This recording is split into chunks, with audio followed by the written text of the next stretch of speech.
Hi friends, എല്ലാവർക്കും one clip PSC YouTube ചാനലിലേക്ക് സ്വാഗതം. അസിസ്റ്റന്റ് സെയിൽസ്മാൻ്റെ 17ാമത്തെ ക്ലാസ് ആണ് നമ്മുടെ ഇന്നത്തെ. ഇതുവരെയും നിങ്ങൾ തന്ന സ്നേഹത്തിനും സപ്പോർട്ടിനും ഒരുപാട് നന്ദി.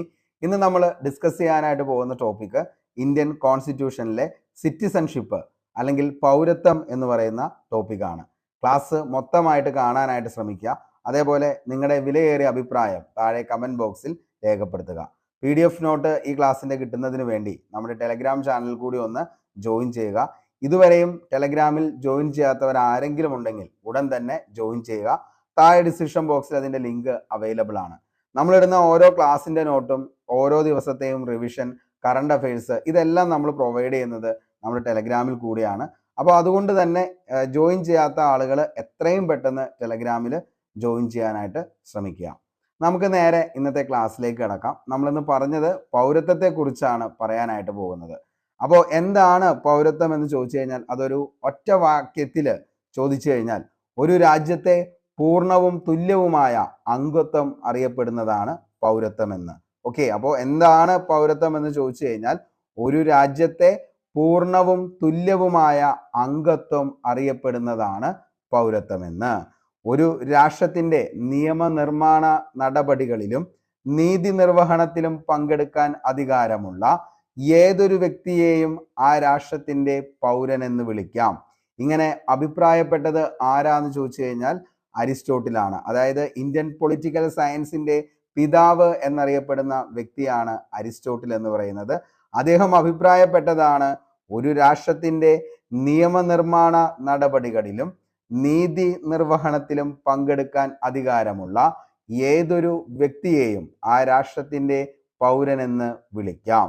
ഇന്ത്യൻ ഭരണഘടനയിൽ പൗരത്വത്തെക്കുറിച്ച് പ്രതിപാദിക്കുന്ന ഭാഗം ഏതാണെന്ന് ചോദിച്ചാൽ ഇതൊരു ബേസ് ലെവൽ ചോദ്യമാണ്. ഒത്തിരി തവണ ഈ ചോദ്യം PSC ചോദിച്ചിട്ടുമുണ്ട്. അപ്പോൾ ഓർത്തു വച്ചോ, ഇന്ത്യൻ ഭരണഘടനയിൽ സിറ്റിസൺഷിപ്പ് അല്ലെങ്കിൽ പൗരത്വത്തെക്കുറിച്ച് പ്രതിപാദിക്കുന്ന ഭാഗം ഏതാന്ന് ചോദിച്ചാൽ മക്കളെ, ഭാഗം 2ലാണ് ഇന്ത്യൻ ഭരണഘടനയിൽ പൗരത്വത്തെക്കുറിച്ച് പ്രതിപാദിക്കുന്നത്. ഭാഗം 1ലാണെങ്കിൽ യൂണിയൻ ആൻഡ് ഇറ്റ് ടെറിട്ടറീസ്.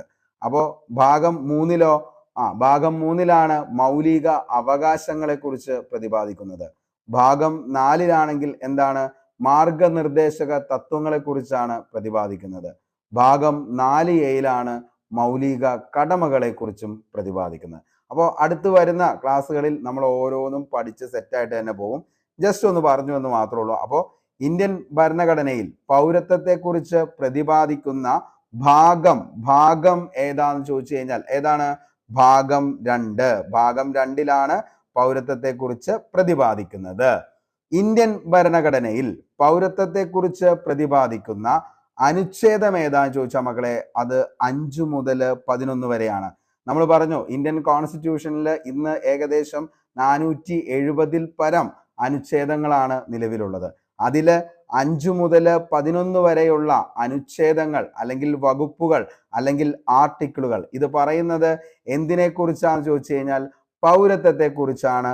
5 മുതൽ 11 വരെയുള്ള അനുച്ഛേദങ്ങൾ പറയുന്നത് സിറ്റിസൺഷിപ്പ് അല്ലെങ്കിൽ പൗരത്വത്തെക്കുറിച്ചാണ് പ്രതിപാദിക്കുന്നത് എന്നുള്ളത് ഓർത്തു വയ്ക്കുക. ആർട്ടിക്കിൾ 5 ഭരണഘടന നിലവിൽ വന്ന സമയത്ത് പൗരന്മാരെ കുറിച്ചാണ് പറയുന്നത്. ഓക്കെ, അപ്പോൾ ഭരണഘടന നിലവിൽ വന്ന സമയത്തെ പൗരന്മാരെ കുറിച്ച് ആർട്ടിക്കിൾ 5. ആർട്ടിക്കിൾ 6 എന്ന് പറയുന്നത് പാകിസ്ഥാനിൽ നിന്ന് ഇന്ത്യയിലേക്ക് കുടിയേറിയവർക്ക് പൗരത്വത്തിനുള്ള അവകാശത്തെക്കുറിച്ച് പറയുന്ന ആർട്ടിക്കിളാണ് ആർട്ടിക്കിൾ 6 എന്ന് പറയുന്നത്. ഓക്കെ, അപ്പോൾ ആർട്ടിക്കിൾ 6 ആണ് എന്ത്, പാകിസ്ഥാനിൽ നിന്ന് ഇന്ത്യയിലേക്ക് കുടിയേറിയവർക്ക് പൗരത്വത്തിനുള്ള അവകാശത്തെക്കുറിച്ച് പറയുന്നതാണ് ആർട്ടിക്കിൾ 6 എന്ന് പറയുന്നത്. ആർട്ടിക്കിൾ 7 1947 ശേഷം പാകിസ്ഥാനിലേക്ക് കുടിയേറി പാർക്കുകയും ശേഷം ഇന്ത്യയിൽ തിരിച്ചെത്തിയ ഇന്ത്യൻ പൗരന്മാരായവർക്കുള്ള അവകാശത്തെക്കുറിച്ചാണ് ആർട്ടിക്കിൾ 7 പറയുന്നത്. ഓക്കെ, അപ്പോൾ ആർട്ടിക്കിൾ 7 47 ശേഷം പാകിസ്ഥാനിലേക്ക് കുടിയേറി പാർക്കുകയും ശേഷം ഇന്ത്യയിൽ തിരിച്ചെത്തിയ ഇന്ത്യൻ പൗരന്മാർ അവരെക്കുറിച്ചുള്ള അവരുടെ അവകാശങ്ങളെക്കുറിച്ചാണ് ആർട്ടിക്കിൾ 7 പറയുന്നത്. അടുത്തത് ആർട്ടിക്കിൾ 8 ആണ്. ഇന്ത്യയിൽ ജനിക്കുകയും ഇന്ത്യക്ക് പുറത്ത് താമസിക്കുകയും ചെയ്യുന്ന ചില ആളുകളുടെ പൗരത്വത്തെക്കുറിച്ച് പറയുന്നതാണ് ആർട്ടിക്കിൾ 8 എന്ന് പറയുന്നത്. ഓക്കെ, ഇനി എന്താണ് ആർട്ടിക്കിൾ 9 എന്ന് ചോദിച്ചു കഴിഞ്ഞാൽ, വിദേശ പൗരത്വം സ്വീകരിക്കുന്നവർ ഇന്ത്യൻ പൗരന്മാർ ആയിരിക്കില്ല എന്ന് പറയുന്നതാണ് ആർട്ടിക്കിൾ 9. ഓക്കെ, അപ്പോൾ ആർട്ടിക്കിൾ 9 എന്താണ്? വിദേശ പൗരത്വം സ്വീകരിക്കുന്നവർ ഇന്ത്യൻ പൗരന്മാർ ആയിരിക്കില്ല എന്ന് പറയുന്നതാണ് ആർട്ടിക്കിൾ 9. എന്താണ് ആർട്ടിക്കിൾ 10 എന്ന് ചോദിച്ചു കഴിഞ്ഞാൽ, പൗരത്വത്തിനുള്ള അവകാശങ്ങളുടെ തുടർച്ചയാണ് ആർട്ടിക്കിൾ 10. ആർട്ടിക്കിൾ 11 ആണെങ്കിൽ പൗരത്വത്തിനുള്ള അവകാശം പാർലമെന്റ് നിയമം വഴി ക്രമപ്പെടുത്താവുന്നതാണ് എന്ന് പറയുന്നതാണ് ആർട്ടിക്കിൾ 11. പൗരത്വത്തിനുള്ള അവകാശം പാർലമെന്റ് നിയമം വഴി ക്രമപ്പെടുത്താവുന്നതാണ്. അതാണ് എന്തെന്ന് പറയുന്നത്? ആർട്ടിക്കിൾ 11 എന്ന് പറയുന്നത്. ഓക്കെ, അപ്പൊ ഇത്രയും കാര്യം നമുക്ക് ഒന്നുകൂടി പറയാം. അതായത് പൗരത്വം എന്ന് പറയുന്നത് എന്താണ് എന്ന് ചോദിച്ചു കഴിഞ്ഞാൽ, ഒരു രാജ്യത്തെ പൂർണ്ണവും തുല്യവുമായ അംഗത്വം അറിയപ്പെടുന്നതാണ് പൗരത്വം. നമ്മുടെ ഫസ്റ്റ് പോയിന്റ് ആണ്. അതായത് ഒരു രാജ്യത്തെ പൂർണ്ണവും തുല്യവുമായ അംഗത്വം അറിയപ്പെടുന്നതാണ് പൗരത്വം. ഇതിനെ പൗരത്വത്തെക്കുറിച്ച് എന്താണ് അരിസ്റ്റോട്ടിൽ നിർവചിച്ചത് എന്ന് ചോദിച്ചു കഴിഞ്ഞാൽ, ഒരു രാഷ്ട്രത്തിന്റെ നിയമനിർമ്മാണ നടപടികളിലും നീതി നിർവഹണത്തിലും പങ്കെടുക്കാൻ അധികാരമുള്ള ഏതൊരു വ്യക്തിയെയും ആ രാഷ്ട്രത്തിന്റെ പൗരൻ എന്ന് വിളിക്കാം. അങ്ങനെ പറഞ്ഞത് ആരാ? അരിസ്റ്റോട്ടിലാണ്. ഇന്ത്യൻ ഭരണഘടനയിൽ പൗരത്വത്തെക്കുറിച്ച് പ്രതിപാദിക്കുന്ന ഭാഗം മോസ്റ്റ്ലി റിപ്പീറ്റഡ് ആണ്. പൗരത്വത്തെക്കുറിച്ച്, സിറ്റിസൺഷിപ്പിനെ കുറിച്ച് പ്രതിപാദിക്കുന്ന ഇന്ത്യൻ ഭരണഘടനയിലെ ഭാഗം ഏതാന്ന് ചോദിച്ചാൽ മക്കളെ, ഭാഗം 2 ആണ്. ഏത് ആർട്ടിക്കിൾ മുതൽ ഏത് ആർട്ടിക്കിൾ വരെയാണ് സിറ്റിസൺഷിപ്പിനെ കുറിച്ച് പ്രതിപാദിക്കുന്നത് എന്ന് ചോദിച്ചു കഴിഞ്ഞാൽ 5 മുതൽ 11 വരെ. ഏതാണ്? 5 മുതൽ 11 വരെ ഭാഗം 2. ഓക്കെ, ഇനി ആർട്ടിക്കിൾ 5 എന്താ പറയുന്നത്? ഭരണഘടന നിലവിൽ വന്ന സമയത്ത് പൗരന്മാരെ കുറിച്ചാണ് പറയുന്നത്. ആർട്ടിക്കിൾ 5. ആർട്ടിക്കിൾ 6 പാകിസ്ഥാനിൽ നിന്ന് ഇന്ത്യയിലേക്ക് കുടിയേറിയവർക്ക് പൗരത്വത്തിനുള്ള അവകാശത്തെ കുറിച്ച് പറയുന്നത് ആർട്ടിക്കിൾ 6 ആണ്. ആർട്ടിക്കിൾ 7 1947 ശേഷം പാകിസ്ഥാനിലേക്ക് കുടിയേറി പാർക്കുകയും ശേഷം ഇന്ത്യയിൽ തിരിച്ചെത്തി ഇന്ത്യൻ പൗരന്മാരായവർക്കുള്ള അവകാശത്തെ കുറിച്ച് പറയുന്നു ആർട്ടിക്കിൾ 7. ആർട്ടിക്കിൾ 8 ഇന്ത്യയിൽ ജനിക്കുകയും ഇന്ത്യക്ക് പുറത്ത് താമസിക്കുകയും ചെയ്യുന്ന ചില ആളുകളുടെ പൗരത്വത്തെ കുറിച്ച്. അപ്പോൾ ഇന്ത്യയിൽ ജനിച്ചു, പക്ഷെ ഇപ്പൊ താമസിക്കുന്നത് എവിടെയാ? ഇന്ത്യക്ക് പുറത്ത്. അപ്പൊ അവരുടെ പൗരത്വത്തെ കുറിച്ചാണ് ഏതിൽ പറയുന്നത്? ആർട്ടിക്കിൾ 8 പറയുന്നത്. ആർട്ടിക്കിൾ 9 ആണെങ്കിൽ വിദേശ പൗരത്വം സ്വീകരിക്കുന്നവർ ഇന്ത്യൻ പൗരന്മാർ ആയിരിക്കില്ല. ആർട്ടിക്കിൾ 10 ആണ് പൗരത്വത്തിനുള്ള അവകാശങ്ങളുടെ തുടർച്ച. ആർട്ടിക്കിൾ 11 പൗരത്വത്തിനുള്ള അവകാശം പാർലമെന്റ് നിയമം വഴി ക്രമപ്പെടുത്താവുന്നതാണ് എന്ന് പറയുന്നതാണ് ആർട്ടിക്കിൾ 11 എന്ന് പറയുന്നത്. ഓക്കെ, ഇന്ത്യൻ ഭരണഘടന വിഭാഗം ചെയ്യുന്ന പൗരത്വം ഏതാന്ന് ചോദിച്ചു കഴിഞ്ഞാൽ അതാണ് ഏതെന്ന് പറയുന്നത്? ഏക പൗരത്വം. അതായത് സിംഗിൾ സിറ്റിസൺഷിപ്പ് ആണ് ഇന്ത്യൻ കോൺസ്റ്റിറ്റ്യൂഷൻ പ്രൊവൈഡ് ചെയ്യുന്നത്. ഏത് തരത്തിലുള്ള പൗരത്വമാണ് എന്ന് ചോദിച്ചു കഴിഞ്ഞാൽ മക്കളെ ഏതാണ്? ഏക പൗരത്വം എന്ന് പറയുന്നത് ആണ് ഇന്ത്യൻ കോൺസ്റ്റിറ്റ്യൂഷൻ നമുക്ക് പ്രൊവൈഡ് ചെയ്യുന്ന പൗരത്വം അല്ലെങ്കിൽ സിറ്റിസൺഷിപ്പ് എന്ന് പറയുന്നത്. ഓക്കെ, അപ്പോൾ ഇന്ത്യൻ ഭരണഘടന വിഭാവനം ചെയ്തിരിക്കുന്ന പൗരത്വം ഏതാണ് എന്ന് ചോദിച്ചു കഴിഞ്ഞാൽ ഏക പൗരത്വമാണ്. ഏക പൗരത്വം എന്ന് പറയുന്ന ആശയം ഇന്ത്യ കടം കൊണ്ടിരിക്കുന്നത് ഏത് രാജ്യത്ത് നിന്നാണ് ചോദിച്ചാൽ മക്കളെ, അത് ബ്രിട്ടനിൽ നിന്നാണ്. ഓർത്തു വെച്ചോ, വെരി വെരി ഇമ്പോർട്ടൻ്റ് ആണ്. ഇന്ത്യൻ കോൺസ്റ്റിറ്റ്യൂഷൻ ഏക പൗരത്വം സിംഗിൾ സിറ്റിസൺഷിപ്പ് എന്ന് പറയുന്ന ആശയം കടം കൊണ്ടത് ഏത് രാജ്യത്ത് നിന്നാണ് ചോദിച്ചു കഴിഞ്ഞാൽ അത് ബ്രിട്ടനിൽ നിന്നാണ്. അപ്പോ ഏക പൗരത്വം എവിടെയാ? ബ്രിട്ടനിൽ നിന്നാണ്. ഓക്കെ, ഇന്ത്യയിൽ പൗരത്വം അനുവദിക്കുന്നത് കേന്ദ്ര ആഭ്യന്തര മന്ത്രാലയമാണ്. ഓക്കെ, അപ്പോൾ ഇന്ത്യയിൽ പൗരത്വം അനുവദിക്കുന്നത് ആരാണ്? കേന്ദ്ര ആഭ്യന്തര മന്ത്രാലയമാണ് ഇന്ത്യയിൽ പൗരത്വം അനുവദിക്കുന്നത്. വിദേശികളായ ഇന്ത്യൻ സമൂഹത്തെ കുറിച്ച് പഠിക്കുന്നതും അവരുടെ സഹവർത്തിത്വം നിലനിർത്തുന്നതിനായി 2000 സെപ്റ്റംബർ ഇന്ത്യൻ വിദേശ മന്ത്രാലയം രൂപീകരിച്ച കമ്മിറ്റിയാണ് LM സിംഗ്വി കമ്മിറ്റി. ഓക്കെ, അപ്പോൾ വിദേശികളായ ഇന്ത്യൻ സമൂഹത്തെ കുറിച്ച് പഠിക്കുന്നതിനും അവരുടെ സഹവർത്തിത്വം നിലനിർത്തുന്നതിനുമായി 2000 സെപ്റ്റംബറിൽ ഇന്ത്യൻ വിദേശ മന്ത്രാലയം രൂപീകരിച്ച കമ്മിറ്റിയാണ് LM സിംഗ്വി കമ്മിറ്റി. ഇന്ത്യയിൽ ഇരട്ട പൗരത്വം എന്ന ആശയം മുന്നോട്ട് വച്ചത് ഏത് കമ്മിറ്റിയാണ്? PSC ചോദിച്ചേണ്ട. ഏത് കമ്മിറ്റിയാ? LM സിംഗ്വി കമ്മിറ്റിയാണ് ഇന്ത്യയിൽ ഇരട്ട പൗരത്വം എന്ന് പറയുന്നത് വേണമെന്ന് പറഞ്ഞത്. അതായത് ഇപ്പോൾ നമുക്ക് അമേരിക്കൻ പൗരത്വം എന്ന് പറയുന്നത് എന്താണ്? ഡുവൽ സിറ്റിസൺഷിപ്പ് ആണ്. അതായത് നിലവിൽ എന്തുണ്ട്? ആ ഒരു രാജ്യത്തിന്റെ പൗരത്വമുണ്ട്, അതേപോലെ തന്നെ ആ സ്റ്റേറ്റിന്റെ പൗരത്വവും നമുക്ക് ആവശ്യമാണ്. അപ്പോൾ ഇവിടെ എന്താണ്? നമുക്ക് ഒറ്റ പൗരത്വമാണ് ഇന്ത്യൻ കോൺസ്റ്റിറ്റ്യൂഷൻ പ്രൊവൈഡ് ചെയ്യുന്നത്. ആ ഏക പൗരത്വം എന്ന് പറയുന്ന ആശയം ഇന്ത്യൻ കോൺസ്റ്റിറ്റ്യൂഷൻ കടമെടുത്തത് ഏത് രാജ്യത്ത് നിന്നാ ചോദിച്ചാൽ മക്കളെ, അത് ബ്രിട്ടനിൽ നിന്നാന്നുള്ളത് ഓർത്തു വയ്ക്കുക. ഓക്കെ, ഒരു വിദേശിക്ക് ഇന്ത്യയിൽ 7 വർഷം താമസിച്ചാൽ മാത്രമാണ് പൗരത്വത്തിന് അപേക്ഷിക്കാൻ പറ്റുന്നത്. അപ്പോൾ ഒരു വിദേശി ഇന്ത്യയിൽ വന്നതിന് ശേഷം 7 വർഷം ഇന്ത്യയിൽ താമസിച്ചു കഴിഞ്ഞാൽ അയാൾക്ക് പൗരത്വത്തിന് വേണ്ടി അപേക്ഷിക്കാവുന്നതാണ്. ഒരു ഇന്ത്യൻ പൗരൻ ഏതെങ്കിലും വിദേശ രാജ്യത്തിന്റെ പാസ്പോർട്ട് സമ്പാദിക്കുകയാണെങ്കിൽ അയാളുടെ ഇന്ത്യൻ പൗരത്വം ഇല്ലാതാകും. ഓക്കെ, അപ്പോൾ ഒരു ഇന്ത്യൻ പൗരൻ വേറെ ഏതെങ്കിലും വിദേശ രാജ്യത്തിന്റെ പാസ്പോർട്ട് സമ്പാദിക്കുകയാണെങ്കിൽ അദ്ദേഹത്തിന് പിന്നെ ഇന്ത്യൻ പൗരത്വം കിട്ടത്തില്ല. പൗരത്വത്തെ സംബന്ധിക്കുന്ന നിയമം പാസാക്കാൻ അധികാരമുള്ളത് പാർലമെന്റിനാണ്. ഓക്കെ, അപ്പോൾ പൗരത്വത്തെ സംബന്ധിക്കുന്ന നിയമം പാസാക്കാൻ അധികാരമുള്ളത് ആർക്കാന്ന് ചോദിച്ചു കഴിഞ്ഞാൽ ആർക്കാണ്? പാർലമെന്റിനാണ്. പാർലമെന്റിനെ കുറിച്ച് പറയുന്ന അല്ലെങ്കിൽ പാർലമെന്റിനെ കുറിച്ച് പറയുന്ന ആർട്ടിക്കിൾ ഏതാന്ന് ചോദിച്ചു കഴിഞ്ഞാൽ മകളെ, ഏതാണ് പാർലമെന്റിനെ കുറിച്ച് പറയുന്ന ആർട്ടിക്കിൾ എന്ന് ചോദിച്ചു കഴിഞ്ഞാൽ ഏതാണ്? 79 പാർലമെന്റിനെ കുറിച്ച് പറയുന്നത്. ഇനി രാജ്യസഭയെ കുറിച്ച് പറയുന്നതാണെങ്കിൽ ഏതാണ്? അത് 80. ലോകസഭയെ കുറിച്ച് പറയുന്നതാണെങ്കിലോ അത് 81 ഓർത്തു വയ്ക്കുക. അപ്പോൾ എന്താണ്? ഈ പറയുന്ന പരലോകം എന്ന് പറയുന്ന ഒരു കോഡ് ഉണ്ട്. ആ കോഡ് പഠിച്ചു കഴിഞ്ഞാൽ നമുക്ക് എന്ത് ചെയ്യാൻ പറ്റും? ഈ 3 ആർട്ടിക്കിളും സിമ്പിൾ ആയിട്ട് ഓർത്തിരിക്കാനായിട്ട് പറ്റും. അപ്പോൾ പൗരത്വത്തെ കുറിച്ച് സംബന്ധിക്കുന്ന നിയമം പാസാക്കാൻ അധികാരമുള്ളത് ആർക്കാന്ന് ചോദിച്ചാൽ അത് പാർലമെന്റിനാണ്. പാർലമെന്റിനെ കുറിച്ച് പറയുന്ന ആർട്ടിക്കിൾ ആണ് ഏതെന്ന് പറയുന്നത്? പാർലമെന്റ് 79, രാജ്യസഭ എന്ന് പറയുന്നത് 80, ലോകസഭ 81. അപ്പോൾ നിങ്ങൾ ഇങ്ങനെ എഴുതുക, പരലോകം എന്ന് എഴുതിയിട്ട് പായുടെ താഴെ 79, അതേപോലെ തന്നെ രാ എന്ന് പറയുമ്പോൾ 80, ലോകം എന്ന് പറയുമ്പോൾ എന്താണ്? 81. അപ്പോൾ പരലോകം 79, 80, 81 എന്ന് ഓർത്ത് വെച്ചാൽ മതി.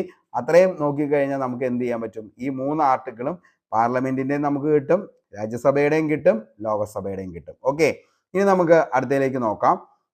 ഇന്ത്യൻ പൗരത്വം നിയമം പാർലമെന്റ് പാസ്സാക്കിയത് എന്നാണ് എന്ന് ചോദിച്ചു കഴിഞ്ഞാൽ അത് 1955. ഒത്തിരി തവണ ചോദിച്ച ചോദ്യമാണ് കേട്ടോ ഇത്.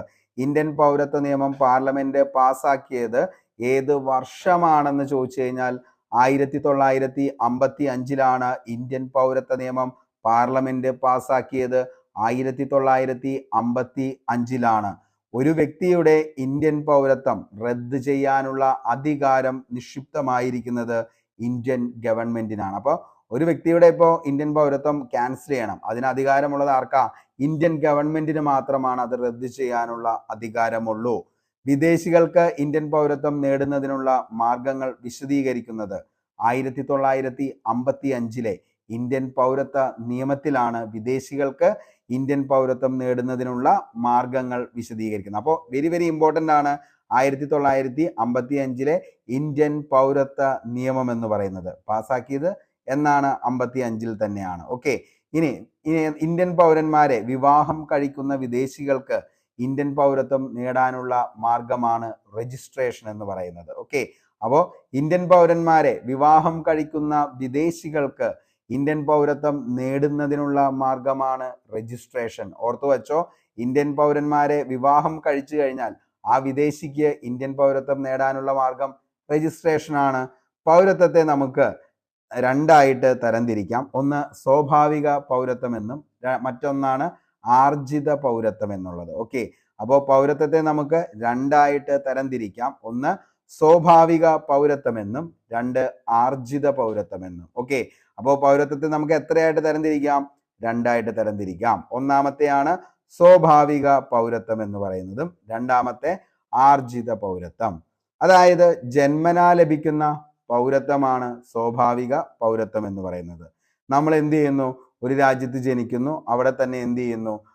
അവിടുത്തെ കാര്യങ്ങളുമായി എന്ത് ചെയ്യുന്നു? നേരെ മുന്നോട്ടേക്ക് പോകുന്നു. അതായത് ഒരു രാജ്യത്ത് നിലവിലുള്ള നിയമാനുസൃത നടപടികൾ പാലിച്ചുകൊണ്ട് ഒരാൾ നേടിയെടുക്കുന്ന പൗരത്വത്തെ നമുക്ക് എന്തെന്ന് വിളിക്കാം?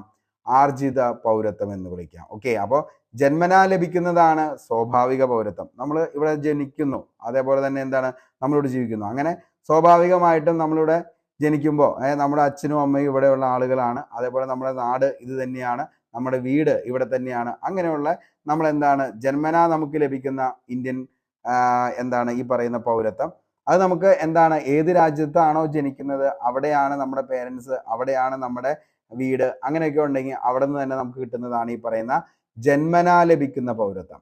എന്നാൽ ഒരു രാജ്യത്ത് നിലവിലുള്ള നിയമാനുസൃത നടപടികളൊക്കെ പാലിച്ചുകൊണ്ട് ആ രാജ്യത്ത് നമുക്ക് നിന്ന് കഴിഞ്ഞാൽ അവിടെ നിന്നും കിട്ടുന്നതാണ്. നമ്മളിപ്പോൾ കുറച്ച് മുമ്പ് പറഞ്ഞ പോലെ 7 വർഷം തുടർച്ചയായിട്ട് അവിടെ നിൽക്കുകയാണെങ്കിൽ ആ രാജ്യത്ത് നിന്ന് നമുക്ക് എന്ത് ചെയ്യാൻ പറ്റും, പൗരത്വം ആർജിക്കാനായിട്ട് പറ്റും. അവരുടെ ടേംസ് ആൻഡ് കണ്ടീഷൻസ് എല്ലാം നമ്മൾ ഫോളോ ചെയ്ത് പോവുകയാണെങ്കിൽ നമുക്ക് അത് അവിടുത്തെ സിറ്റിസൺഷിപ്പിന് വേണ്ടിയിട്ട് എന്ത് ചെയ്യാൻ പറ്റും, അപ്ലൈ ചെയ്യാനായിട്ട് പറ്റും. ഓക്കെ, അപ്പോൾ ആ രാജ്യം അപ്പം നമുക്ക് തരുന്ന എന്താണ് ഈ പറയുന്ന പൗരത്വമാണ് എന്തെന്ന് പറയുന്നത്, ആർജിത പൗരത്വം എന്ന് പറയുന്നത്. ഓക്കെ, ചിരകാല അധിവാസം മുഖേന 1951 ഇന്ത്യൻ പൗരത്വം നേടിയെടുത്ത വ്യക്തിയാണ് അങ്ങനെ മദർ തെരേസ. അപ്പോൾ ഇത് ഒരു പ്രാവശ്യം ചോദിച്ച ചോദ്യമാണ് കേട്ടോ. ചിരകാല അധിവാസം മുഖേന 1951 ഇന്ത്യൻ പൗരത്വം നേടിയെടുത്ത വ്യക്തി ആരാന്ന് ചോദിച്ചാൽ മക്കളെ അതാരാണ്, മദർ തെരേസയാണ്. മദർ തെരേസയാണ് ചിരകാല അധിവാസം മുഖേന 1951 ഇന്ത്യൻ പൗരത്വം നേടിയെടുത്ത വ്യക്തിയാണ് മദർ തെരേസ.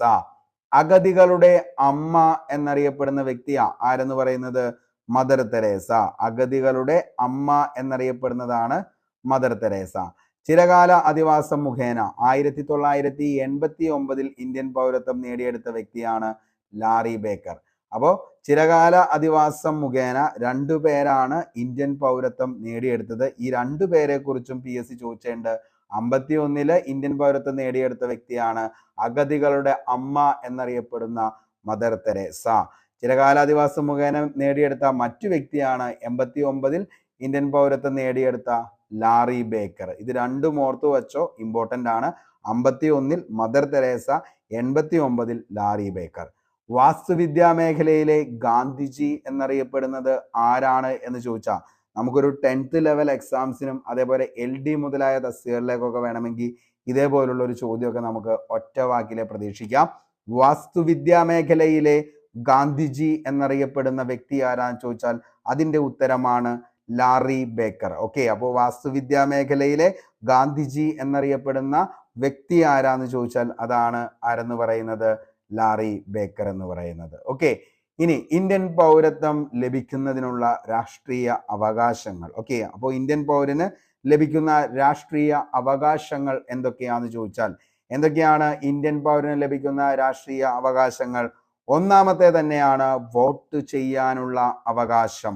വോട്ട് ചെയ്യാനുള്ള അവകാശമാണ് ഇന്ത്യൻ പൗരന് ലഭിക്കുന്ന രാഷ്ട്രീയ അവകാശങ്ങളിലെ ഒന്നാമത്തത്.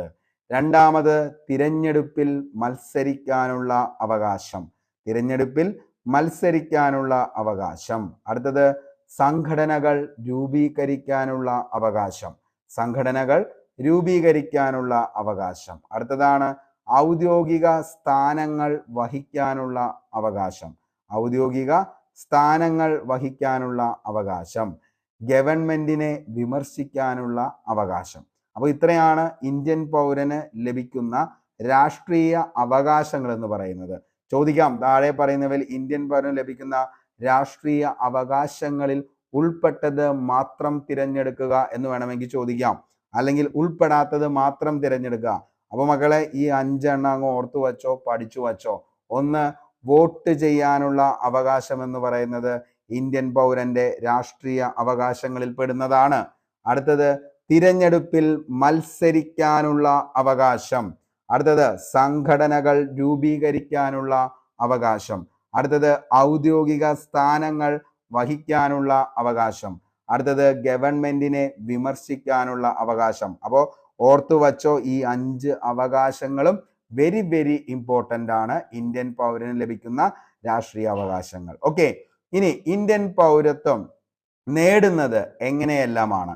ഇന്ത്യൻ പൗരത്വം നേടുന്നത് എങ്ങനെയെല്ലാമാണെന്ന് ചോദിച്ചു കഴിഞ്ഞാൽ പാർലമെന്റ് പാസാക്കിയ 1955 പൗരത്വ നിയമം അനുസരിച്ച് വ്യക്തിക്ക് 5 രീതിയിൽ ഇന്ത്യൻ പൗരത്വം നേടിയെടുക്കാം. അപ്പോൾ ഇന്ത്യൻ പൗരത്വം നേടിയെടുക്കുന്നത് എത്ര രീതിയിലാണെന്ന് ചോദിച്ചു കഴിഞ്ഞാൽ 5 രീതിയിൽ നമുക്ക് ഇന്ത്യൻ പൗരത്വം നേടിയെടുക്കാം. അതേപോലെ തന്നെ എന്താണ് 3 രീതിയിൽ ഈ പറയുന്ന പൗരത്വം നമുക്ക് എന്ത് ചെയ്യാം, റദ്ദ് ചെയ്യപ്പെടുകയും ചെയ്യാം. ഓക്കെ, അപ്പോൾ എത്ര രീതിയിൽ നമുക്ക് പൗരത്വം ആർജിക്കാം എന്ന് ചോദിച്ചു കഴിഞ്ഞാൽ 5 രീതിയിലാണ്. ഇന്ത്യൻ പൗരത്വ നിയമം 1955 പൗരത്വ നിയമം അനുസരിച്ച് ഒരു വ്യക്തിക്ക് 5 രീതിയിൽ ഇന്ത്യൻ പൗരത്വം നേടിയേക്കാം. ഇനി ഏതൊക്കെയാണ് ആ 5 രീതികൾ എന്ന് ചോദിച്ചു കഴിഞ്ഞാൽ, ഒന്ന് ജന്മസിദ്ധമായ പൗരത്വം. നമ്മൾ ഇവിടെ ജനിക്കുന്നു, നമുക്ക് ഇവിടെ നിന്ന് തന്നെ എന്ത് ചെയ്യുന്നു, ആ നിലവിൽ ഈ പറയുന്ന പോലെ തന്നെ പൗരത്വം ലഭിക്കുന്നു. അടുത്തത് എന്താണ്, പിന്തുടർച്ച വഴിയുള്ള പൗരത്വം. പിന്തുടർച്ച വഴിയുള്ള പൗരത്വം. അടുത്തതാണ് രജിസ്ട്രേഷൻ വഴിയുള്ള പൗരത്വം. രജിസ്ട്രേഷൻ വഴിയുള്ള പൗരത്വം. അടുത്തതാണ് ചിരകാല അധിവാസം മുഖേനയുള്ള പൗരത്വം. ചിരകാല അധിവാസം മുഖേനയുള്ള പൗരത്വം. പ്രാദേശിക സംയോജനം വഴിയുള്ള പൗരത്വം.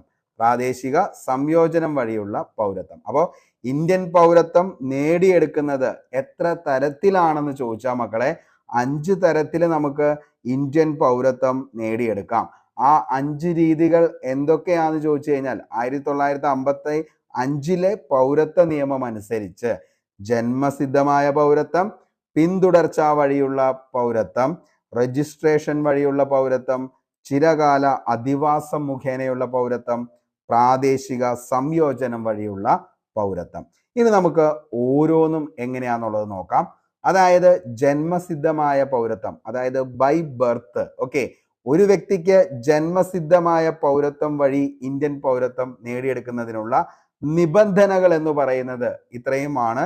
1950 ജനുവരി 26 അതിനുശേഷം, എന്നാൽ ഇന്ത്യ 1987 ജൂലൈ 1 മുൻപ് ഇന്ത്യയിൽ ജനിച്ച എല്ലാ വ്യക്തികൾക്കും അവരുടെ മാതാപിതാക്കളുടെ പരിഗണിക്കാതെ തന്നെ ഇന്ത്യൻ പൗരന്മാരായി കണക്കാക്കപ്പെടുന്നു. ഓക്കെ, അപ്പോൾ 1950 ജനുവരി 26 അതിനുശേഷവും, എന്നാൽ ഇന്ത്യയിലെ 1987 ജൂലൈ 1 മുൻപ് ഇന്ത്യയിൽ ജനിച്ച എല്ലാ വ്യക്തികൾക്കും അവരുടെ മാതാപിതാക്കളുടെ പൗരത്വം പരിഗണിക്കാതെ തന്നെ എന്ത് ചെയ്യാനായിട്ട് പറ്റും, ഇന്ത്യൻ പൗരന്മാരായി കണക്കാക്കപ്പെടുന്നതാണ്.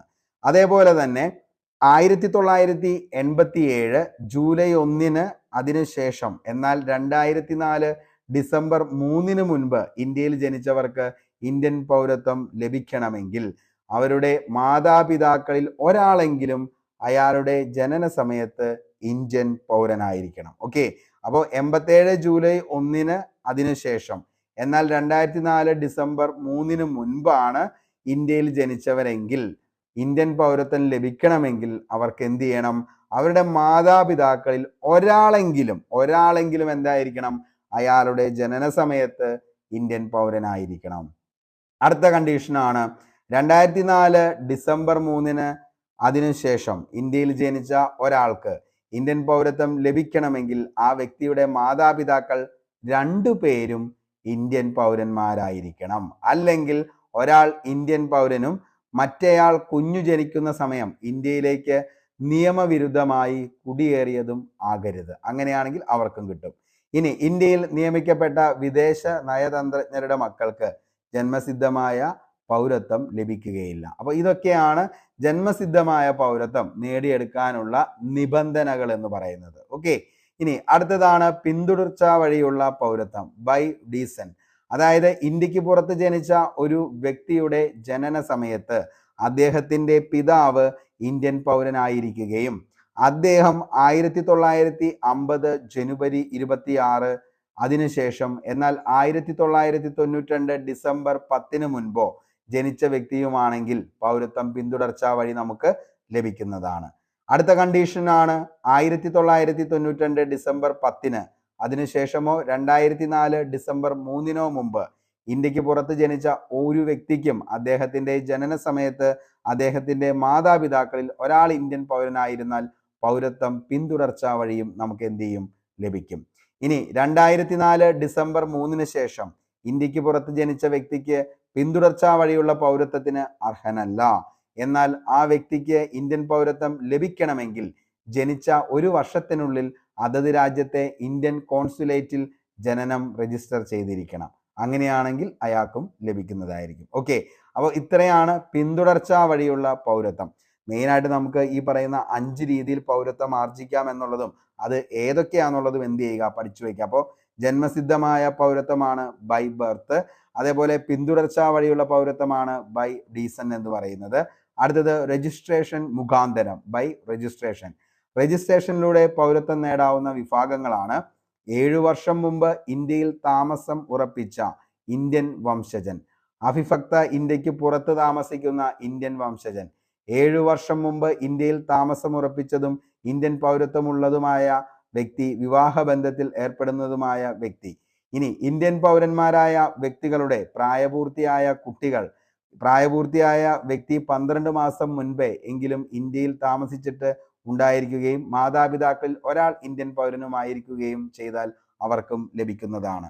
5 വർഷമായി overseas citizen of India card ഉടമയായി രജിസ്റ്റർ ചെയ്തിട്ടുള്ളതും അപേക്ഷിക്കുമ്പോൾ 12 മാസമായി ഇന്ത്യയിൽ താമസിക്കുകയുമായ പ്രായപൂർത്തിയായ പൗരനും ഇത് അപേക്ഷിക്കാവുന്നതാണ്. ഓക്കെ, അടുത്തതാണ് ചിരകാല വാസം മുഖേന ബൈ നാച്ചുറലൈസേഷൻ. ചിരകാല വാസം മുഖേന പൗരത്വം നേടാവുന്ന വിഭാഗങ്ങളാണ് അപേക്ഷകർ ഇന്ത്യക്കാർക്ക് പൗരത്വം നിഷേധിക്കുന്ന ഏതെങ്കിലും രാജ്യത്തെ പൗരൻ അല്ലെങ്കിൽ അപേക്ഷകൻ ഏതെങ്കിലും രാജ്യത്തെ പൗരനാണെങ്കിൽ ഇന്ത്യയിലെ പൗരത്വത്തിനുള്ള അപേക്ഷ സ്വീകരിക്കപ്പെടുന്ന മുടക്ക് മുൻപ് പൗരത്വം ഉപേക്ഷിക്കുമെങ്കിൽ, അതേപോലെ തന്നെ പൗരത്വത്തിന് അപേക്ഷിക്കുന്നതിന് മുമ്പുള്ള 12 മാസക്കാലം ഇന്ത്യയിൽ താമസിക്കുകയോ ഇന്ത്യൻ ഗവൺമെന്റ് സർവീസിൽ പ്രവർത്തിക്കുകയോ ചെയ്ത വ്യക്തി. മുകളിൽ പറഞ്ഞ 12 മാസത്തിന് മുമ്പുള്ള 14 വർഷക്കാലം ഇന്ത്യയിൽ താമസിക്കുകയോ ഗവൺമെന്റ് സർവീസിൽ പ്രവർത്തിക്കുകയോ ഒന്നിലും ഭാഗമായി മറ്റൊന്നിലും ആകെ 11 വർഷമെങ്കിലും ഇന്ത്യയിൽ ചെലവഴിച്ചിട്ടുള്ള വ്യക്തിയാണെങ്കിൽ, നല്ല സ്വഭാവമുള്ള വ്യക്തിയാണെങ്കിൽ, അദ്ദേഹം ഭരണഘടനയുടെ 8ാം ഷെഡ്യൂളിൽ വ്യക്തമാക്കിയിട്ടുള്ള ഏതെങ്കിലും ഒരു ഭാഷയിൽ മതിയായ അറിവുള്ള വ്യക്തിയാണെങ്കിൽ, ചിരകാലവാസം മുഖേന പൗരത്വം സ്വീകരിക്കുമ്പോൾ ഇന്ത്യയിൽ താമസിക്കാനോ ഗവൺമെന്റ് സർവീസിൽ സേവനം അനുഷ്ഠിക്കാനും ഉദ്ദേശിക്കുന്നുണ്ടെങ്കിൽ, ഇന്ത്യക്ക് അംഗത്വമുള്ള ഏതെങ്കിലും അന്താരാഷ്ട്ര സംഘടനയിൽ പ്രവർത്തിക്കാൻ ആഗ്രഹിക്കുന്നുവെങ്കിൽ, ഇന്ത്യയിലുള്ള ഏതെങ്കിലും സൊസൈറ്റിയിൽ, കമ്പനിയിൽ, സ്ഥാപനത്തിൽ പ്രവർത്തിക്കുവാൻ ആഗ്രഹിക്കുന്നുവെങ്കിൽ അയാൾക്കും കിട്ടുന്നതായിരിക്കും. ഇന്ത്യൻ ഭരണഘടനയുടെ കൂറു പുലർത്തുമെന്നും ചിരകാലവാസം മുഖേന പൗരത്വം നേടുന്ന ഓരോ പൗരനും പ്രതിജ്ഞയെടുക്കുകയും വേണം ഇതുമൂലം. അടുത്തതാണ് പ്രാദേശിക സംയോജനം മൂലം ബൈ ഇൻകോർപ്പറേഷൻ ഓഫ് സൊസൈറ്റി. ഇന്ത്യയുടെ ഭാഗമല്ലാത്ത ഏതെങ്കിലും പ്രദേശങ്ങളോ മേഖലയോ ഇന്ത്യൻ യൂണിയനിൽ കൂട്ടിച്ചേർക്കപ്പെടുകയാണെങ്കിൽ ആ പ്രദേശങ്ങളിലെ ജനങ്ങൾക്ക് ഇന്ത്യൻ പൗരത്വം ലഭിക്കുന്നു. അത് വളരെ പെട്ടെന്ന് കിട്ടുന്നതായിരിക്കും ബൈ ഇൻകോർപ്പറേഷൻ ഓഫ് സൊസൈറ്റി, പ്രാദേശിക സംയോജനം മൂലം. ഇന്ത്യയുടെ ഭാഗമോ ഏതെങ്കിലും പ്രദേശങ്ങളോ മേഖലയോ ഇന്ത്യൻ യൂണിയനിൽ കൂട്ടിച്ചേർക്കപ്പെടുകയാണെങ്കിൽ ആ പ്രദേശങ്ങളിലെ ജനങ്ങൾക്ക് ഇന്ത്യൻ പൗരത്വം ലഭിക്കുന്നു. ഓക്കെ, അപ്പോൾ ഇങ്ങനെ 5 രീതിയിലാണ് ഇന്ത്യൻ പൗരത്വം നമുക്ക് നേടിയെടുക്കാൻ പറ്റുന്നത്. മക്കളെ അത്രയെങ്കിലും ഒന്ന് പഠിക്കുക. 5 രീതിയിൽ നമുക്ക് എന്ത് ചെയ്യാൻ പറ്റും? ഇന്ത്യൻ പൗരത്വം നമുക്ക് ആർജിക്കാനായിട്ട് പറ്റും. അത് ഏതൊക്കെയാണ് ആ 5 രീതികൾ എന്നുള്ളത് മാത്രം പഠിച്ചു വയ്ക്കുക. ബാക്കി ഒത്തിരി ഡെപ്തിലേക്ക് നമുക്ക് പോയി കഴിഞ്ഞാൽ നമുക്ക് എന്ത് ചെയ്യാൻ പറ്റത്തില്ല, ഇതൊന്നും ഓർത്തിരിക്കാനായിട്ട് പറ്റത്തില്ല. അപ്പോൾ എത്ര രീതിയിൽ ഇന്ത്യൻ പൗരത്വം നമുക്ക് നേടിയെടുക്കാമെന്ന് ചോദിച്ചു കഴിഞ്ഞാൽ അത് 5 രീതിയിലാണ്. ഏതൊക്കെയാണെന്ന് ചോദിച്ചാൽ, ഒന്നാമത്തെ ജന്മസിദ്ധമായ പൗരത്വം ബൈ ബർത്ത്. അടുത്തത് പിന്തുടർച്ചാ വഴിയുള്ള പൗരത്വം ബൈ ഡീസന്റ്. ഇനി രജിസ്ട്രേഷൻ മുഖാന്തരം ബൈ രജിസ്ട്രേഷൻ. അടുത്തത് ചിരകാലവാസം മുഖേന ബൈ നാച്ചുറലൈസേഷൻ. അടുത്തത് പ്രാദേശിക സംയോജനം മൂലം ബൈ ഇൻകോർപ്പറേഷൻ ഓഫ് സൊസൈറ്റി. അത്രയും 5 രീതിയിലാണ് എന്ത് ചെയ്യാൻ പറ്റുന്നത്, നിലവിൽ പൗരത്വം നേടിയെടുക്കാൻ പറ്റുന്നത്. ഇനി ഏതൊക്കെ രീതിയിലാണ് ഇന്ത്യൻ പൗരന് പൗരത്വം നഷ്ടപ്പെടുന്നതെന്ന് ചോദിച്ചു കഴിഞ്ഞാൽ അത് 3 രീതിയിൽ ഇന്ത്യൻ പൗരത്വം നമുക്ക് നഷ്ടപ്പെടാം. ഓക്കെ, അപ്പോൾ ഇന്ത്യൻ പൗരന് എത്ര രീതിയിൽ പൗരത്വം നഷ്ടപ്പെടാമെന്ന് ചോദിച്ചാൽ 3 രീതിയാണ്. ഒന്ന് എന്താണ്? പൗരത്വം സ്വമേധയാ ഉപേക്ഷിക്കൽ, പൗരത്വം സ്വമേധയാ ഉപേക്ഷിക്കൽ. 2 പൗരത്വം നിർത്തലാക്കൽ. 3 പൗരത്വ അപഹരണം. അപ്പോൾ എത്ര രീതിയിൽ ഇന്ത്യൻ പൗരത്വം നമുക്ക് നഷ്ടപ്പെടാമെന്ന് ചോദിച്ചാൽ 3 രീതിയിലും, എത്ര രീതിയിൽ ഇന്ത്യൻ പൗരത്വം നമുക്ക് ആർജിക്കാമെന്ന് ചോദിച്ചു കഴിഞ്ഞാൽ അത് 5 രീതിയിലുമാണെന്നുള്ളത് ഓർത്തു വയ്ക്കുക. പരിത്യാഗം, അതായത് റിനൗൺസിയേഷൻ, ഡിക്ലറേഷൻ നൽകുന്നത് വഴി പ്രായപൂർത്തിയും പ്രാപ്തവുമായുള്ള ഏതൊരു പൗരനും പൗരത്വം നിരാകരിക്കാവുന്നതാണ്. അടുത്തതാണ് ടെർമിനേഷൻ, പൗരത്വം നിർത്തലാക്കൽ. ഡിക്ലറേഷൻ നൽകുന്നത് വഴി എന്ത് ചെയ്യാം, അതാണ് എന്ത് ചെയ്യാൻ പറ്റുന്നത്, പരിത്യാഗം. അതായത് ഏതൊരു പൗരനും പൗരത്വം നിരാകരിക്കാവുന്നതാണ്. നിർത്തലാക്കൽ എന്ന് പറയുമ്പോൾ അതാണ് എന്തെന്ന് പറയുന്നത്, ടെർമിനേഷൻ എന്ന് പറയുന്നത്. മറ്റൊരു രാജ്യത്തിന്റെ പൗരത്വം സ്വന്തം അറിവോടെയും സമ്മതത്തോടെയും സ്വീകരിക്കുന്ന ഇന്ത്യൻ പൗരന്റെ പൗരത്വം നിർത്തലാക്കപ്പെടും. അടുത്തതാണ് പൗരത്വ അപഹരണം, ഡിപ്രിവേഷൻ എന്ന് പറയുന്നത്.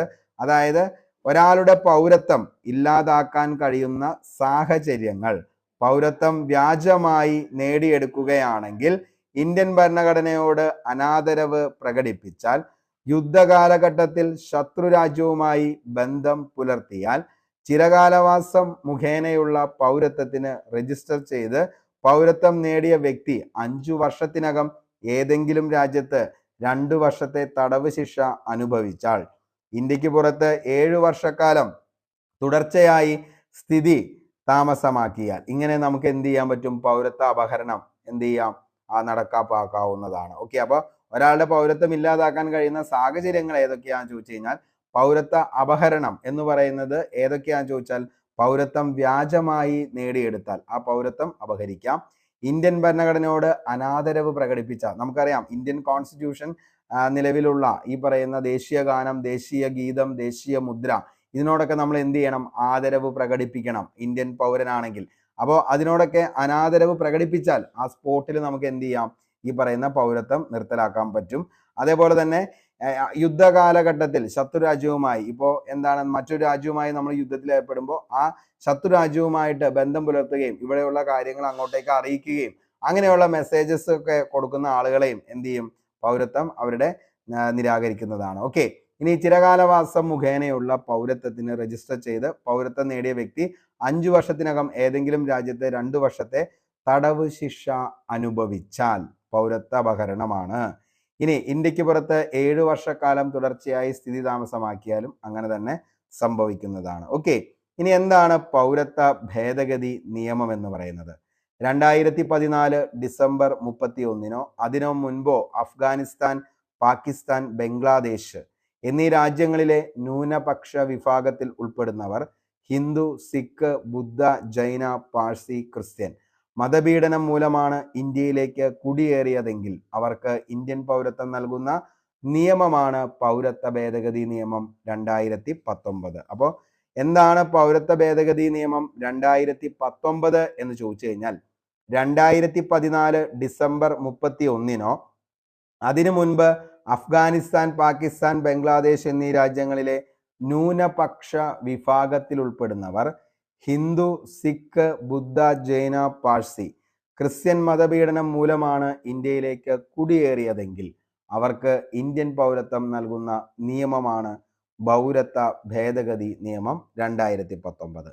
1955 പൗരത്വ നിയമത്തിലെ session 2, session 18, session 7D, 3-ാം schedule എന്നിവയാണ് ഭേദഗതി ചെയ്തത്. കൂടാതെ സെഷൻ 6B പുതുതായി കൂട്ടിച്ചേർത്തു. ഇന്ത്യൻ പൗരത്വം ലഭിക്കണമെങ്കിൽ കുടിയേറ്റക്കാർ 11 വർഷം ഇന്ത്യയിൽ താമസിച്ചിരിക്കണം എന്നുള്ളത് 5 വർഷമായി കുറച്ചു 3-ാം ഷെഡ്യൂൾ ഭേദഗതിയിലൂടെ.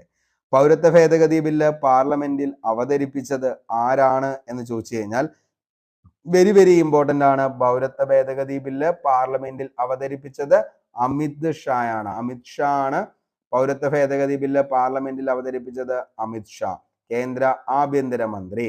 പൗരത്വ ഭേദഗതി അനുസരിച്ച് ലോകസഭ പൗരത്വ ഭേദഗതി പാസ്സാക്കിയത് എന്നാണെന്ന് ചോദിച്ചു കഴിഞ്ഞാൽ അത് എന്നാണ്?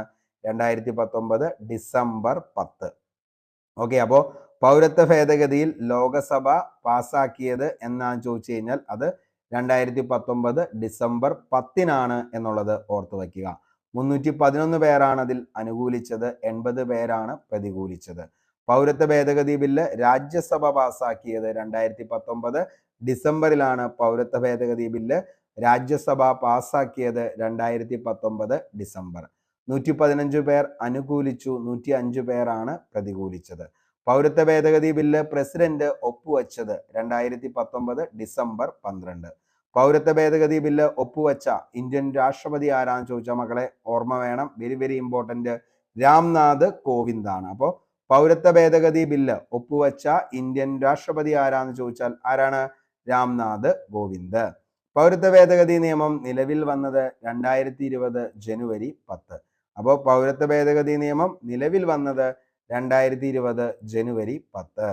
പൗരത്വ ഭേദഗതി നിയമം നടപ്പിലാക്കുന്നതിനായി അനധികൃത കുടിയേറ്റക്കാരുടെ പട്ടിക തയ്യാറാക്കിയ ആദ്യ സംസ്ഥാനമാണ് ഉത്തർപ്രദേശ്. ഓക്കെ, അപ്പോൾ പൗരത്വ ഭേദഗതി നിയമം നടപ്പിലാക്കുന്നതിനായി അനധികൃത കുടിയേറ്റക്കാരുടെ പട്ടിക തയ്യാറാക്കിയ ആദ്യ സംസ്ഥാനമാണ് ഉത്തർപ്രദേശ്. പൗരത്വ ഭേദഗതി നിയമം അനുകൂലിച്ച് അഭിനന്ദനങ്ങൾ പാസാക്കിയ ആദ്യ സംസ്ഥാനം അത് ഗോവയാന്നുള്ളതും ഓർത്തു വയ്ക്കുക. ഓക്കെ, അപ്പോൾ പൗരത്വ ഭേദഗതി നിയമത്തെ അനുകൂലിച്ച് അഭിനന്ദനങ്ങൾ പാസാക്കിയ ആദ്യ സംസ്ഥാനം ഗോവ. പൗരത്വ ഭേദഗതി നിയമത്തിനെതിരെ നിയമസഭയിൽ പ്രമേയം പാസാക്കിയ ആദ്യ സംസ്ഥാനമാണ് കേരളം. രണ്ടാമത്തേത് പഞ്ചാബ്. പൗരത്വ ഭേദഗതി നിയമത്തിനെതിരെ പ്രമേയം പാസാക്കിയ ഇന്ത്യയിലെ ആദ്യത്തെ സർവകലാശാല ഏതാന്ന് ചോദിച്ചാൽ ശ്രീ ശങ്കരാചാര്യ സംസ്കൃത സർവകലാശാല കാലടിയാണ്. പൗരത്വ ഭേദഗതി നിയമത്തിനെതിരെ പ്രമേയം പാസാക്കിയ ഇന്ത്യയിലെ ആദ്യത്തെ സർവകലാശാലയാണ് ശ്രീ ശങ്കരാചാര്യ സംസ്കൃത സർവകലാശാല കാലടി. പൗരത്വ ഭേദഗതി നിയമത്തിനെതിരെ പ്രമേയം പാസാക്കിയ ആദ്യ കേന്ദ്രഭരണ പ്രദേശം ചോദിച്ചു കഴിഞ്ഞാൽ അത് പുതുച്ചേരി ആണെന്നുള്ളതും ഓർത്തു വയ്ക്കുക. അപ്പോൾ പൗരത്വ ഭേദഗതി നിയമത്തിനെതിരെ എന്ത് ചെയ്തു? പ്രമേയം പാസാക്കിയ ആദ്യ കേന്ദ്രഭരണ പ്രദേശം അത് പുതുച്ചേരിയാണ്. പൗരത്വ ഭേദഗതി നിയമത്തിനെതിരെ കോടതിയെ സമീപിച്ച ആദ്യ സംസ്ഥാനമാണ് കേരളം.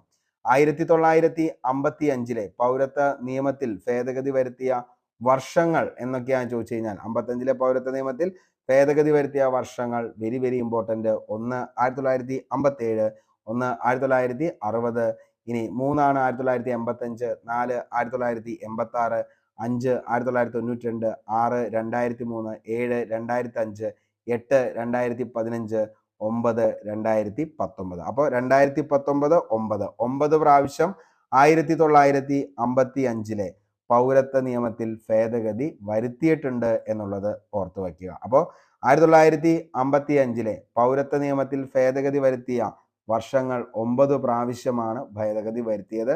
57, 60, 85, 86, 92, 2003, 2005, 2015, 2019. അപ്പോൾ ഇത്രയും കാര്യങ്ങളാണ് പൗരത്വവുമായി ബന്ധപ്പെട്ട് നമുക്ക് പഠിക്കാനുള്ളത്. എല്ലാ കാര്യങ്ങളും നമ്മൾ എന്ത് ചെയ്തിട്ടുണ്ട്? വിത്ത് കറണ്ട് അഫയേഴ്സിലെ ഫാക്ട് കൂടി നമ്മൾ ഇതിൻ്റെ അകത്ത് എന്ത് ചെയ്തിട്ടുണ്ട്? ഉൾപ്പെടുത്തിച്ചിട്ടുണ്ട്. അപ്പോൾ മൊത്തമായി ക്ലാസ് കാണുക, അതിനുശേഷം എന്ത് ചെയ്യുക? നോട്ട്സ് കൃത്യമായി തന്നെ വായിച്ചു പഠിക്കുക. വൈകിട്ടത്തെ ക്വസ്റ്റ്യൻ ബോർഡിൽ നിങ്ങൾ എന്ത് ചെയ്യുക? അറ്റൻഡ് ചെയ്യുക. അപ്പോൾ നമ്മൾ പറഞ്ഞ കാര്യം ഒന്ന് ഓടിച്ചു പറഞ്ഞിട്ട് നമുക്ക് അടുത്തൊരു ടോപ്പിക്കായിട്ടുള്ള ഇംഗ്ലീഷ് അതേപോലെ തന്നെ മലയാളത്തിലേക്ക് നമുക്ക് പോകാം. പൗരത്വം, അതായത് ഒരു രാജ്യത്തെ പൂർണ്ണവും തുല്യവുമായ അംഗത്വം അറിയപ്പെടുന്നതാണ് പൗരത്വം. ഒരു രാഷ്ട്രത്തിന്റെ നിയമനിർമ്മാണ നടപടികളിലും നീതി നിർവഹണത്തിലും പങ്കെടുക്കാൻ അധികാരമുള്ളത് ഏതൊരു വ്യക്തിയെയും ആ രാഷ്ട്രത്തിന്റെ പൗരൻ എന്ന് വിളിക്കാമെന്ന് പറഞ്ഞത് പൊളിറ്റിക്കൽ സയൻസിന്റെ പിതാവ്, ഫാദർ ഓഫ് പൊളിറ്റിക്കൽ സയൻസ് എന്നറിയപ്പെടുന്ന വ്യക്തിയാണ് അരിസ്റ്റോട്ടിൽ. അദ്ദേഹമാണ് ഇങ്ങനെ പറഞ്ഞത്.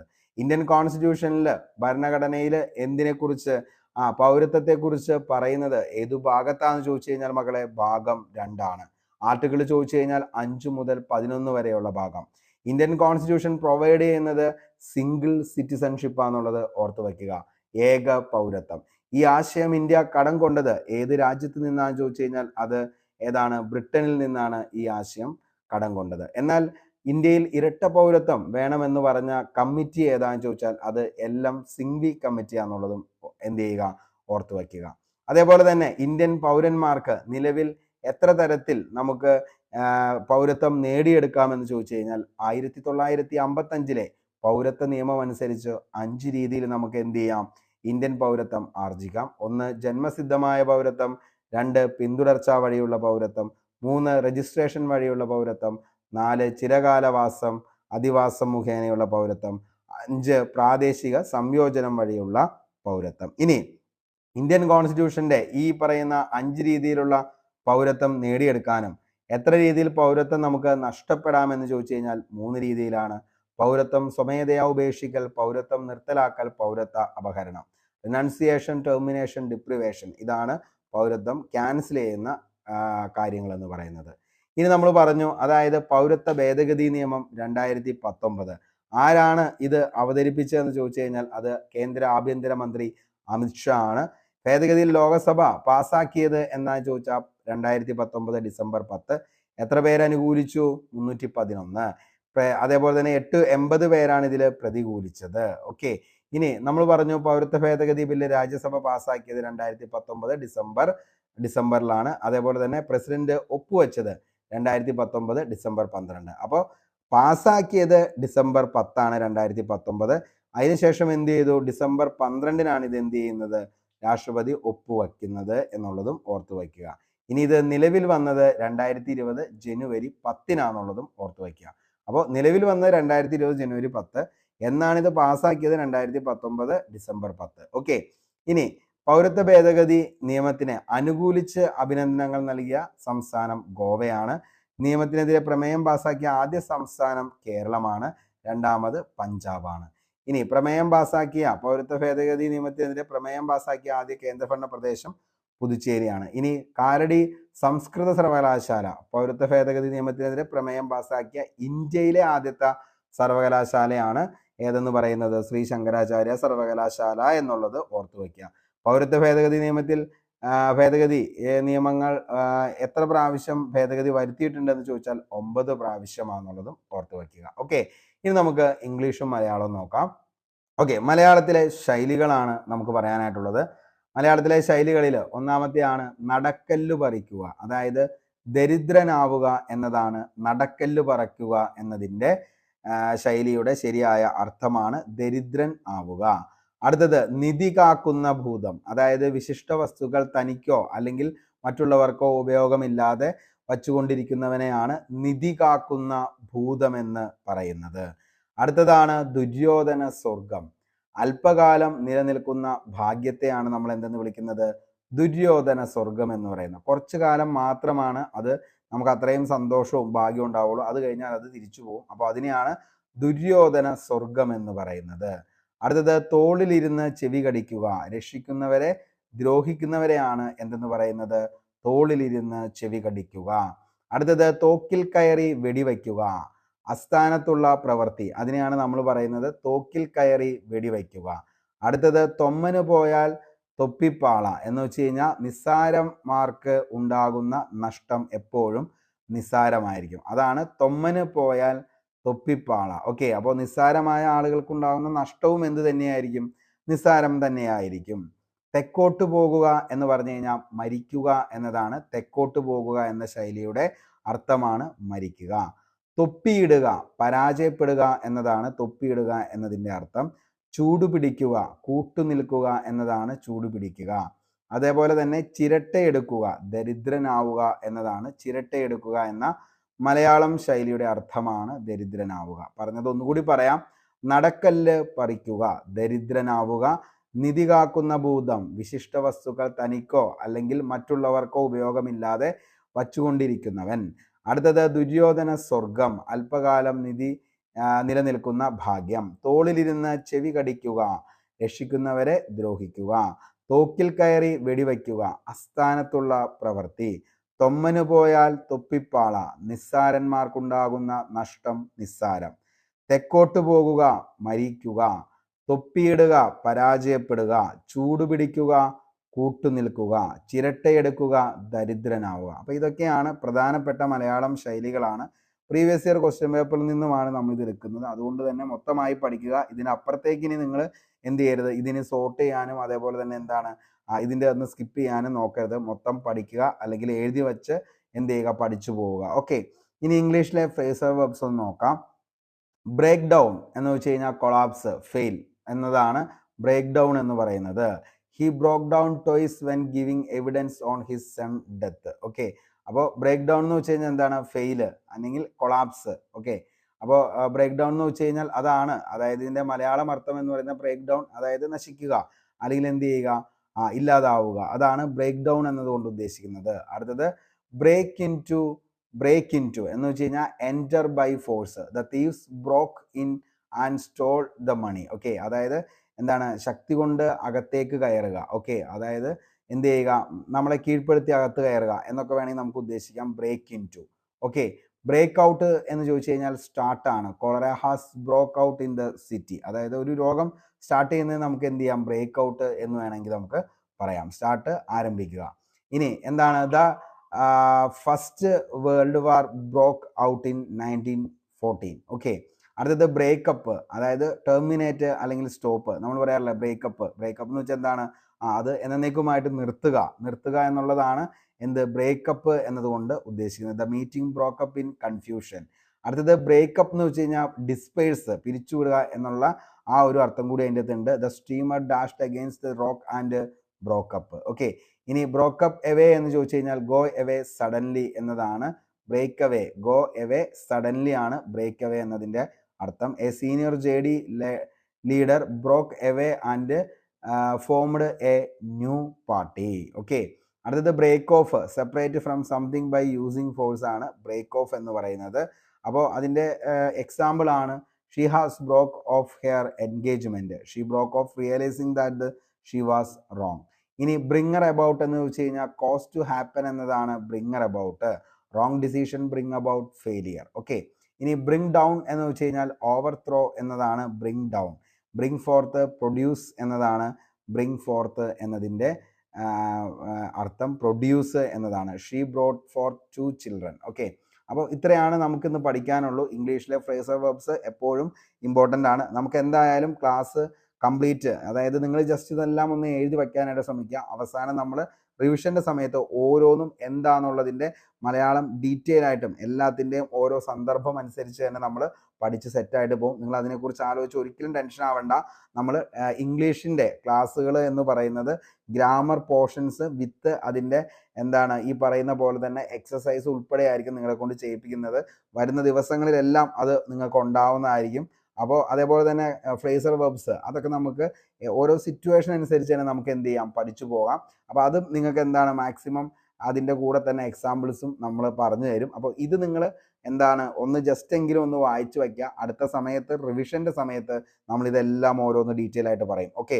അപ്പോഴത്തേക്കും നമുക്ക് എന്താണ് ബാക്കി GK ടോപ്പിക്സ് ഇമ്പോർട്ടൻ്റ് ആയിട്ട് വരുന്ന ബാക്കി ടോപ്പിക്സുകളെല്ലാം കംപ്ലീറ്റ് ആകുമ്പോൾ പിന്നെ നമുക്ക് ഏറ്റവും കൂടുതലായിട്ട് ഫോക്കസ് ചെയ്യുന്നത് നമ്മൾ കോർ സബ്ജക്റ്റിലായിരിക്കും. അതായത് ഇംഗ്ലീഷ്, മാത്സ്, അതേപോലെ തന്നെ മലയാളം, പിന്നെ വരുന്ന കറണ്ട് അഫയേഴ്സ്. ഇത്രയായിരിക്കും നമ്മുടെ റിവിഷൻ്റെ സമയത്ത് ഏറ്റവും കൂടുതൽ നമ്മൾ ഇമ്പോർട്ടൻ്റ് കൊടുക്കുന്നത്. അപ്പോൾ നമ്മൾ എന്ത് ചെയ്യും, GK പോർഷൻസ് നമ്മൾ ഓൾറെഡി പഠിച്ചു കഴിഞ്ഞതാണ്. അതുകൊണ്ട് തന്നെ എന്ത് ചെയ്യാൻ പറ്റും, ഇത് നമുക്ക് സ്പീഡിൽ അങ്ങ് വായിച്ചു വിടാൻ പറ്റും. അപ്പോൾ ഓരോന്നും ഇപ്പോൾ ഈ പറയുന്ന പോലെ തന്നെ എന്താണ് കോൺസ്റ്റിറ്റ്യൂഷൻ ആണെങ്കിൽ, ഇപ്പോൾ പൗരത്വമാണെങ്കിലും, അതേപോലെ തന്നെ എന്താണ് ഫണ്ടമെൻ്റൽ റൈറ്റ് ആണെങ്കിലും, ഫണ്ടമെൻ്റൽ ഡ്യൂട്ടീസ് ആണ്, directive principles of state policy ആണ്. അപ്പോൾ ഇതൊക്കെ നമ്മൾ പറയുമ്പോൾ നമ്മൾ ഓരോന്നും എന്താണ് അതിൻ്റെ അടുത്ത് ചോദിച്ച ക്വസ്റ്റ്യൻസ് ഏതാണെന്നുള്ളത് മാത്രം പറഞ്ഞ് പടപടയെന്ന് നമ്മൾ തീർത്തു പോകും. അപ്പോൾ നമ്മൾക്ക് എന്ത് ചെയ്യാൻ പറ്റും, ഈ പറയുന്ന കോർ സബ്ജക്റ്റ് ആയിട്ടുള്ള ഇംഗ്ലീഷ്, മലയാളത്തിൽ നന്നായിട്ട് ഫോക്കസ് ചെയ്ത് നമുക്ക് അതിൻ്റെ അകത്ത് കൂടുതൽ ടൈം സ്പെൻഡ് ചെയ്യാൻ പറ്റും.